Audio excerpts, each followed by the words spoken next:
promise, if you just implement a few of these things, you'll be so far ahead of everyone else, they won't even believe you. I managed to become a millionaire in my 20s. However, if I watched a video like this when I was younger, then I'm sure I could have made my first million much faster. Don't just watch the part of the video that's for your age. You need to do all of these things. And if you skip steps, you might end up regretting it. Right, let's kick this off with age 13. When it comes to investing, the hands down most important thing is time in the market.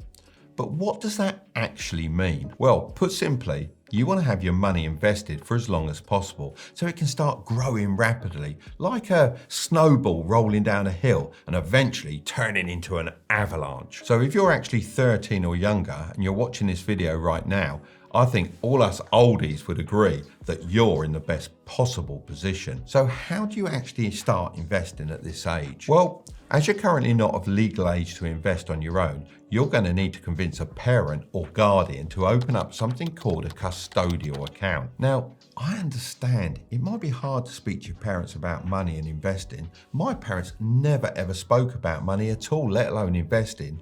So if you want to, feel free to show them the next 30 seconds of this video so I can help persuade them to open up one for you. A custodial account is an investing account controlled by an adult for the benefit of a minor, typically a family member. These have different names depending on where you live. In the UK, we have something called a Junior Stocks and Shares ISA, which lets your parent or guardian invest up to £9,000 a year on your behalf. Now, of course, they don't have to do this much, but just think, every birthday or Christmas, you could ask them to put some money into the account and invest in some stocks and shares. I'm not a financial advisor, and this shouldn't be taken as financial advice. However, over the years, I've just invested in a simple low-cost S&P 500 index fund. This invests your money across just over 500 of the biggest public companies in the USA, so you don't have to worry about picking individual stocks.